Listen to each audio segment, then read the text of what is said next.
And thus we see the great call of diligence of men to labor in the vineyards of the Lord, and thus we see the great reason of sorrow, and also of rejoicing. Sorrow, because of death and destruction among men, and joy, because of the light of Christ unto life. Alma 28:14. Hello, and welcome to Guided by the Iron Rod. I'm Farrell Jessup, and I'm continuing this 9-part series, Laborers in the Vineyard. The vineyard is the world. The olive tree represents Israel, and the wild branches are the Gentiles.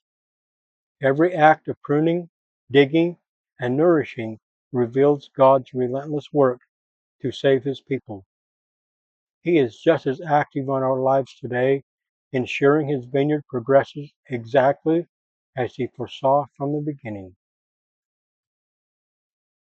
If you know someone who would benefit from this, please share it. And don't forget to like, subscribe, and tap the bell to stay updated. Part 8. The Final Harvest. The allegory of the vineyard culminates in one of the most hopeful and triumphant scenes in all of Scripture, the final harvest. After centuries of labor, digging, pruning, grafting, nourishing, and pleading, the master of the vineyard finally beholds his trees producing good fruit in abundance. What once seemed destined for destruction is redeemed through patient effort, persistent love, and covenant faithfulness. This moment represents not just the close of one labor, but the dawning of a new era, the Millennium, when Christ will reign in righteousness and peace. In Jacob's record, the Lord of the vineyard and his servants work with all diligence until the trees at last yield good fruit. This harvest does not happen by chance. It is the direct result of the restoration, the gathering of Israel, and the tireless work of generations of saints who carried the gospel to every nation. The branches that were once wild are now tamed. The natural branches, once scattered, are grafted back into the covenant tree. For the first time in history, the vineyard stands united and strong, prepared for the glory of the Lord's return. This imagery points us directly to the millennium, 1,000 years of peace, when Christ himself will govern the earth. Isaiah prophesied of this day. They shall beat their swords into plowshares, and their spears into pruning hooks. Nation shall not lift up sword against nation, neither shall they learn war any more. Isaiah 2:4. The chaos of human conflict will be replaced by divine harmony. The vineyard, once racked by corruption, division, and decay, will flourish in righteousness. But before this harvest, the allegory reminds us of the sobering reality. The wicked branches must be cut off and burned. In Jacob's account, the Lord does not hesitate to remove what is corrupt, lest it spoil the good. Likewise, in the final judgment, the unrepentant will not be permitted to remain. This is not an act of cruelty, but of mercy.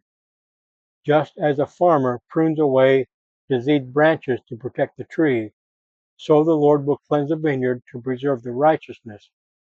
Only then can the millennium be established in purity. For the covenant people, however, the final harvest represents vindication and joy. All of God's promises to Abraham, Isaac, and Jacob will be fulfilled. Israel will no longer be scattered, oppressed, or forgotten.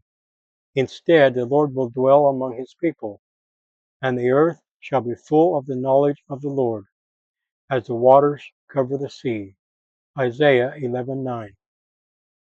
The vineyard will not simply survive, it will thrive.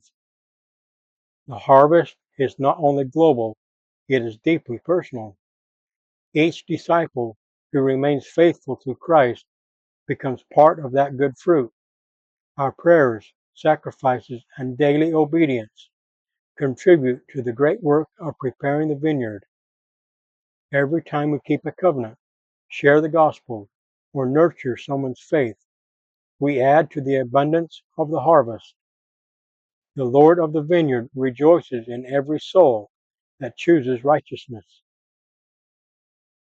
We should also notice that the final harvest comes only after long and sometimes discouraging labor.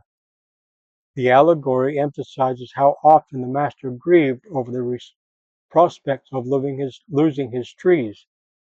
More than once, he considered destroying the vineyard altogether. Yet, his patience prevailed. His love would not allow him to give up. This truth is deeply reassuring. God does not abandon his work. He does not abandon his people. He will continue to labor with us, even when we falter, until the day of the final harvest. As modern disciples, we live in the thick of this gathering labor. Missionary work, temple covenants, and service in the church are all part of the Lord's plan to prepare his vineyard. The final harvest is not some abstract event in the distant future. It is the direct result of choices being made right now, both individually and collectively.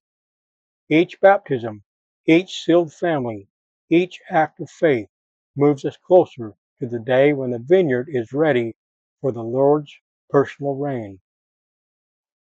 When that day arrives, the sorrow of past ages will be forgotten. In the joy of redemption, tears of suffering will be replaced by songs of rejoicing.